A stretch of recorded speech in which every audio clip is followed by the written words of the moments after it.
लिखिए topic Bernoulli equation.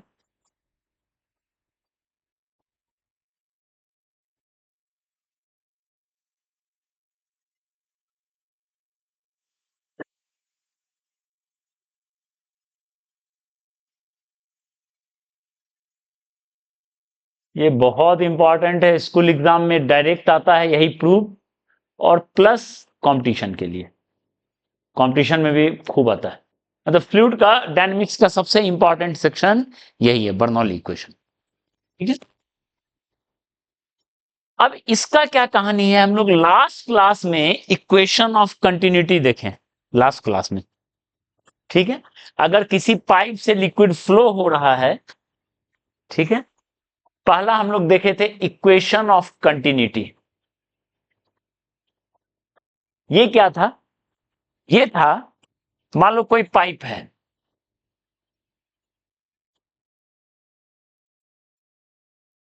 इसमें मान लेते हैं V1 स्पीड से इंटर कर रहा है फ्लूइड, यहां पे V2 स्पीड से निकल रहा है, यहां का एरिया है S1, यहां का एरिया S2।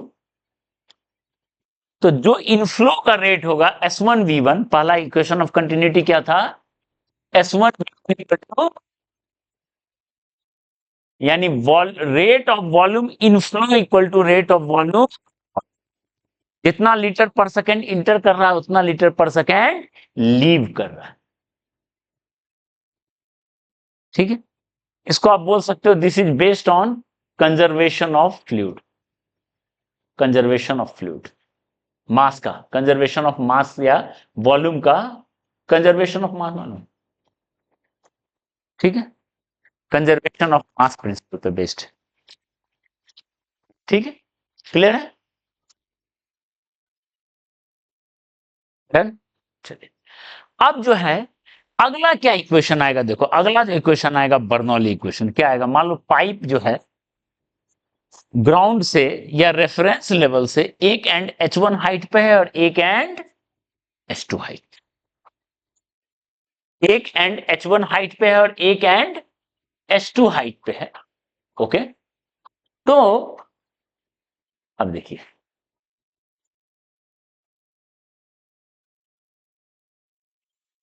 आपको क्या अब निकालना है, अब आपको सेकेंड इक्वेशन देखना है क्या होगा बर्नौली का, मतलब अब अभी तो हमको एक मिल गया ये V1 V2 में, एक दूसरा क्या होगा, तो बेस्ट होगा किस पे, conservation of equation of energy पे। मतलब अगर यहां का प्रेशर है P1 और यहां का प्रेशर है P2, ठीक है, तो बर्नौली इक्वेशन जो लिखते हैं वो लिखते हैं P1 plus rho G H1 plus half rho V1 square equal to P2 plus rho G H2 plus half rho P2 square.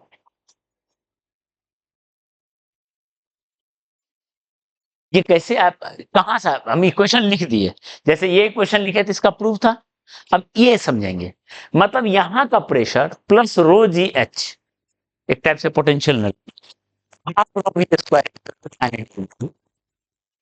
उतना एनर्जी है उतना यहां भी है, एक तरह से एनर्जी का कोई लॉस नहीं हुआ। ये किस पे बेस्ड है, ये based on conservation of energy. अब कैसे है पहले इस प्रूफ को समझेंगे, ठीक है, जो कि प्रूफ आता है स्कूल एग्जाम में।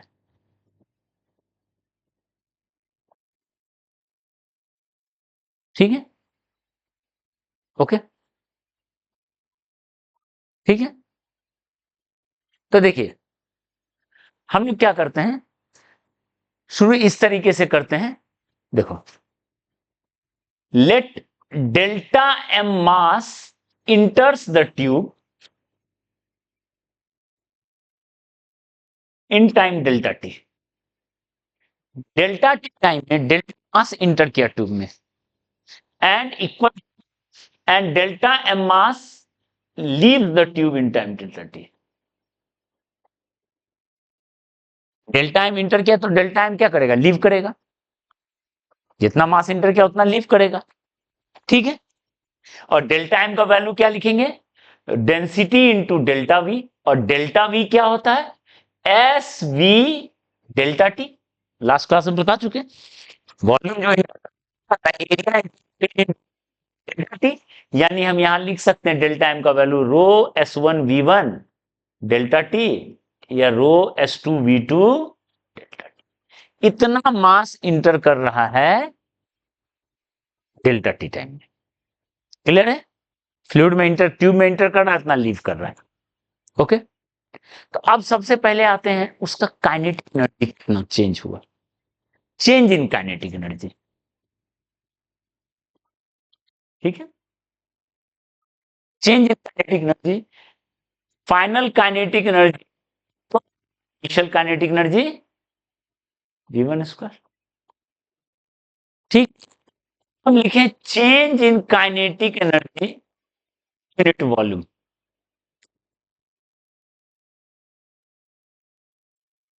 ठीक है, तो वॉल्यूम से डिवाइड कर देंगे। Half delta M V two square minus half delta M V one square में वो वॉल्यूम से डेल्टा वी वॉल्यूम से डिवाइड कर देंगे। ठीक, तो यहां क्या मिलेगा बताओ?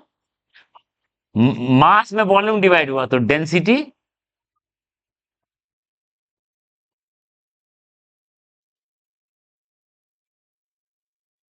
ठीक है, क्लियर है? Done, okay.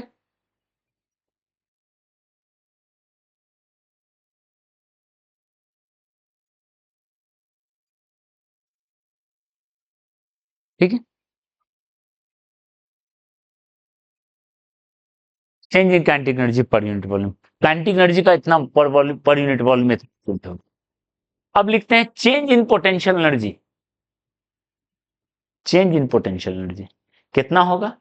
Delta M G H two minus delta M G H one होगा। डेल्टा एम मास इंटर किया एच वन हाइट पे और निकला कहां? एच टू हाइट पे। ये तो अगर हम लिखें change in potential energy per unit volume, क्या लिखेंगे बताओ? किससे डिवाइड कर देंगे? डेल्टा कर देंगे तो बन जाएगा rho G H two minus rho G H. Clear है?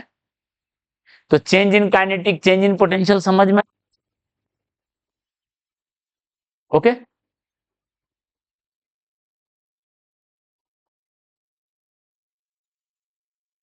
वर्क डन बाय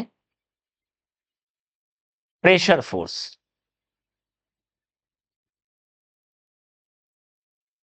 अब लास्ट लिख रहे हैं work done by pressure force, वो कितना आ रहा है?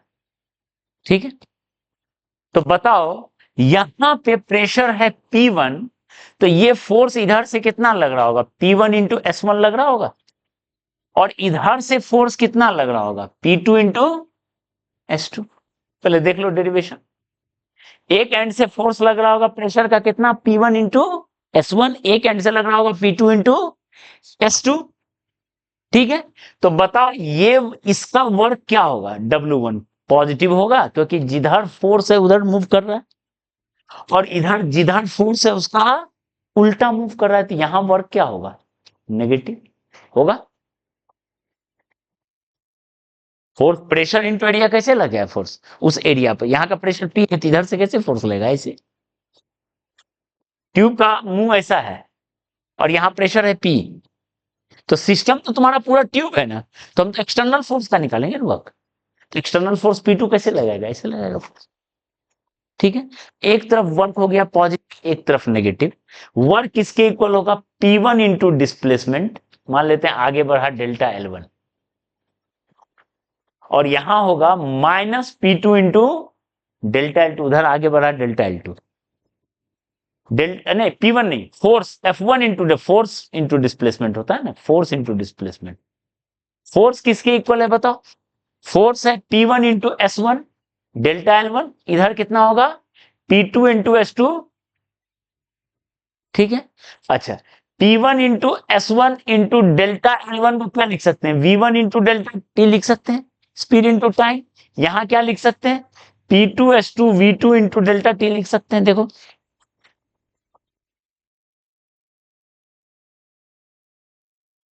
लिख सकते हैं, ठीक है, ओके। तो अब बताओ, अगर work done by pressure force per unit volume लिखें, यूनिट वॉल्यूम, तो वॉल्यूम किसके इक्वल है, देखो ना, डेल्टा वी किसके इक्वल है, S V delta T, S one V one delta T, S two, ये सब वॉल्यूम है, और डेंसिटी मल्टीप्लाई हुआ तो मास हुआ, ठीक है। तो पर यूनिट वॉल्यूम लिखेंगे तो यहां भी S one V one delta T और S two V two delta T divide होगा तो वो क्या हो जाएगा, कट जाएगा, हो जाएगा। वर्क डन यहाँ है P one S one V one delta T, यहाँ है minus P two V two S two delta T, दोनों को ऐड करेंगे तो कितना हुआ, P one S one V one delta T minus V two delta T, और per unit volume तो डेल्टा वी से डिवाइड कर देंगे, तो यही बढ़ता है, तो किसके इक्वल होगा, this is equal to P one minus, तो P one minus P two हुआ work done per unit volume, half rho V two square minus V one square हुआ kinetic energy per unit volume, और change in potential energy per unit volume rho G H two minus rho G H one, तीन term है। अगर मान low density very कर रहा हो, तो अभी तक तो देखो डेंसिटी यहां पे ठीक है, तो इसको आप लिखो कंजर्वेशन ऑफ वॉल्यूम, ये formula S one V one equal to S two V two, volume जितना किया उतना लीव किया, लेकिन आता कहां से है, इनफैक्ट है पहला principle conservation of mass. Mass क्या है कंजर्वेशन का, mass rho one S one V one del, मान लो एक जगह का डेंसिटी रो, देखो यहां का डेंसिटी है रो वन, लिक्विड का डेंसिटी, यहां पर रो वन डेंसिटी, और यहां पर लिक्विड का डेंसिटी रो टू, तो ये जो है मास रो, एक जगह लिखेंगे rho one V one S one delta T, rho two V two S two delta two, यानी बेसिक इक्वेशन ये कंजर्वेशन ऑफ मास में, लेकिन अगर रो वन रो टू बराबर हो जाए तो वॉल्यूम कंजर्वेशन ऑफ क्या हो जाएगा, वॉल्यूम हो जाएगा, अगर रो वन रो टू बराबर नहीं है तो वो लिखना पड़ेगा, ठीक है। उसी तरह सेकेंड वाला, ठीक है, सेकेंड वाला change in kinetic energy per unit volume क्या लिखना पड़ेगा बताइए, दोनों जगह लिख देंगे, ठीक है। मास का वॉल्यूम करेंगे तो एक जगह रो वन आएगा, मास का वॉल्यूम करेंगे तो एक जगह, तो क्या आएगा, half rho two V two square minus half rho one change in potential energy per unit volume क्या लिखेंगे, रो टू जी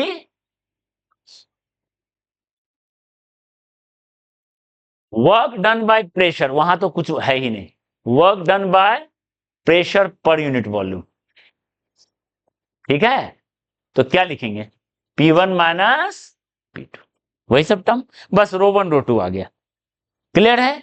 चलो खैर, अब जब हम तीन चीज निकाल चुके हैं तो हो जाएगा वर्क डन इक्वल टू क्या होता है, change in kinetic plus change in potential, work energy theorem, work energy theorem बोलो या कंजर्वेशन ऑफ एनर्जी बोलो, एक ही बात है, क्योंकि कोई डेसिपेटिव फोर्स नहीं है लॉस करने वाला, ठीक है। तो अब बताओ work done per unit volume कर देंगे, तो change in kinetic energy volume plus change in potential energy per unit volume, ठीक है। तो बताओ work done per unit volume क्या हो गया, P one minus P two equal to half rho two V two square minus half rho one V one square plus change in potential energy rho two G H two minus rho one ji H one, तो one वाले को एक तरफ ले गए, to वाले को एक तरफ ले गए, तो क्या बना इक्वेशन बताओ, एक एंड का ध्यान दो कैसे लगाएंगे, एक एंड का प्रेशर प्लस वहां का density G into H one, वो कितना हाइट पे है, plus half rho one V one square, वो एक जगह का एक एंड का हो गया, ट्यूब के एक एंड का हो गया, at one end of tube, at end one of tube, तो उसी को इक्वल किसके बराबर कर दोगे, देख लो, टू वाले को जोड़ लेगा क्या बन जाएगा, दूसरे एंड पे कितना था, ठीक है, V two into at end two of tube. Clear है? इसी तरह मान लो, ठीक है, आगे बढ़े, यहां से चलते, ये 2 था, आगे बढ़ते तो 3 केविन लिखते। तो इन्हें हर पॉइंट पे pressure plus rho G H plus half rho V square क्या करेंगे, अलोंग ट्यूब ऑफ फ्लो हम क्या करेंगे, कांस्टेंट करेंगे। लॉन्ग ट्यूब ऑफ फ्लो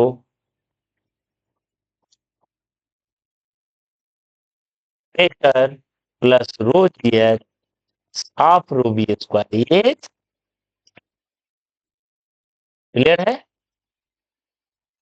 यही है और इसका बहुत सारा एप्लीकेशन। तो स्कूल एग्जाम में ये प्रूफ डायरेक्ट आता है, बर्नौली इक्वेशन को आप प्रूफ करो। ठीक है? क्लियर है? इतना समझ में आया? ठीक है, अब इसका एप्लीकेशन हम लोग देखेंगे। अलग अलग डेंसिटी होगा तो ये कहानी है, और सेम डेंसिटी होगा तो ये कहानी है। ठीक है? ठीक, चलिए।